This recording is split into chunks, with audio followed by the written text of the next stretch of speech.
Hello সম্মানিত viewers, আমি আপনাদের ভালোবাসার মানুষ টিক্কা করি না ভিক্ষা করি কামাই। প্রতিনিয়ত গ্রামগঞ্জে দুঃখী মানুষের খবর শালম 0.2 ফেসবুক পেজের মাধ্যমে আপনাদেরকে জানাই।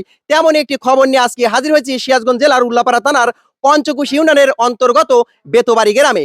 যে গ্রামে মানুষের দুঃখ দুর্দশার কথা যদি তুলে ধরা যায় তাহলে বলার কোনো শেষ নেই।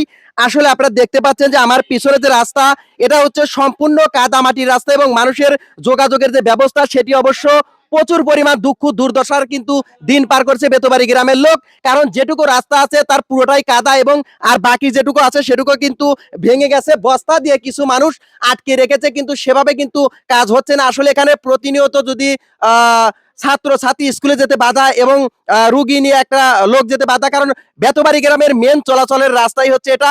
আর এই রাস্তার ভোগান্তির জন্যই কিন্তু মানুষের হাহাকার চলছে প্রতিনিয়ত, যেটি আপনারা দেখতে পাচ্ছেন যে গত কয়েকদিনে বৃষ্টি হওয়ার কারণে এই রাস্তার এই দুর্ভোগ কিন্তু চলছে এবং হালকা বৃষ্টিতেও কিন্তু গ্রামের এমন বেহাল দশা হয়ে যায়। তো দর্শক আপনারা দেখতে পাচ্ছেন এবং আমি আমার ব্যক্তিগত ব্যাপার থেকে আপনাদেরকে দেখাবো যে আপনারা দেখতে পান যে একটি ভ্যান গাড়ি নিয়ে যাচ্ছে, দুইজন লোক ধাক্কা দিতে হচ্ছে এবং প্রচুর পরিমাণ রিক্সে কিন্তু এই গাড়িটা পারাপার হচ্ছে। আপনারা দেখতে পাচ্ছেন যে তাহলে বোঝেন যে একটা জিনিস নিয়ে যাওয়া এই দশা যদি হয় তাহলে রুগীর কি পরিস্থিতি। তো আমি সরকার এবং উপজেলার সকলের কাছে বিনীতভাবে অনুরোধ করব যেন এই রাস্তার কাজটা দ্রুত করা হয় এবং দুঃখ দুর্দশা ঘুচে যায় বেতবাড়ি গ্রামের লোকের। কারণ এই দুঃখ দুর্দশা আমার আপনার সবার, যে দেশে কিন্তু প্রত্যেক জায়গাতেই হচ্ছে উন্নয়নের কাজ, সেখানে উন্নয়নের ছিটে ফোঁটা পড়েনি কিন্তু বেতবাড়ি গ্রামে। তো আমি বিশেষভাবে সবাইকে অনুরোধ করব যেন দ্রুত এই রাস্তার কাজ করা হয়। হ্যালো সম্মানিত ভিউয়ার্স, আমি কথা বলবো দুঃখী দুর্দশা মানুষের সাথে যারা প্রতিনিয়ত লড়াই করছে বেতবাড়ি গ্রামের এক কাকির সাথে। কাকির নাম কি? সাহেরা আপনার বাসা কোথায়? এখানেই। তো এইখানে যে রাস্তার এমন বেহাল দশা, তো আপনারা কি রকম দুর্ভোগে আছেন দর্শককে যদি একটু বলেন। আমরা তো এতি থাকি, কষ্টে থাকি। এই যে একটা রুগী আছে নিয়ে যাবার পারি না, একটু দরকার।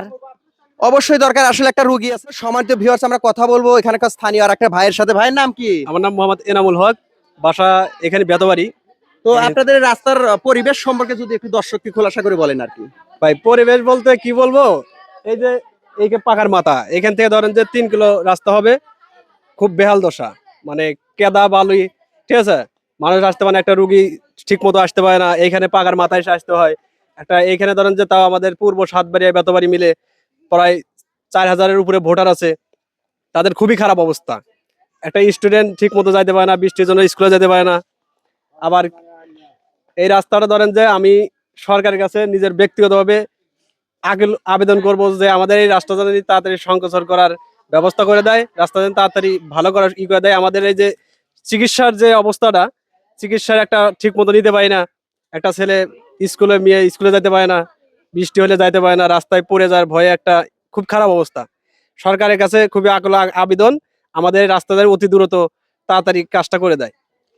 এক কথায় বলতে গেলে আসলে যে দুঃখ দুর্দশা সেটি কিন্তু বেতবাড়ি গ্রামে বিরাজ করছে, কেননা এটাই হচ্ছে পাকার মাথার। এই পাকার মাথা পর থেকে 3 কিলোমিটার রাস্তা পুরোটাই কাদা মাটিতে জরাজীর্ণ এবং যেটুকু রাস্তা ভালো আছে সেটুকুও কিন্তু ভেঙে গেছে। তো আসলে আপনারা ভিডিও মাধ্যমে সেটি কিন্তু দেখতে পারবেন এবং অবশ্যই সবাই শালম 0.2 ফেসবুক পেজটি ফলো দিয়ে রাখবেন এবং ভিডিওটি শেয়ার করে সবার মাঝে ছড়িয়ে দিবেন যেন সবাই দেখতে পারে এবং বেতবাড়ি গ্রামের দুঃখ দুর্দশা ঘুচে যায়। দর্শক, আমি কথা বলবো বেতবাড়ি গ্রামের কিছু দুঃখী লোকের সাথে যারা কিন্তু জীবনের সাথে যুদ্ধ করে এই কাদা মাটিকে অতিক্রম করে চলাচল করছে। আমি কথা বলবো তার সাথে। আপনার নাম কি? আমার নাম মোহাম্মদ নজরুল ইসলাম। আপনার বাসা কোন জায়গায়? আমার বাসাটা এখানেই। এখানে আপনাদের এই রাস্তার যে বেহাল দশা, আসলে দর্শককে বা সরকারের প্রতি আপনাদের কোনো দাবি বা কোনো কিছু আছে কিনা যদি একটু বলেন।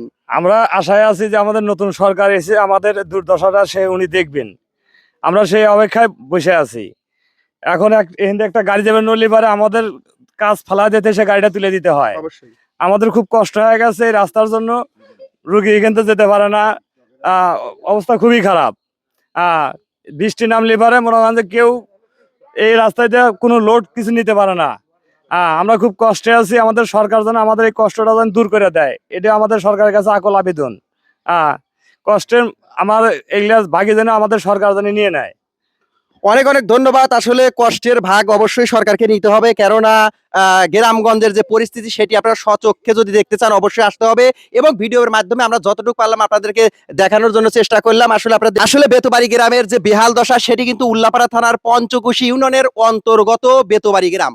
এই গ্রামেই কিন্তু এরকম বেহাল দশায় কিন্তু মানুষ জীবনযাপন পার করছে, আপনারা সেটা দেখতে পাচ্ছেন। তো আমি কথা বলবো আরো কিছু লোকের সাথে।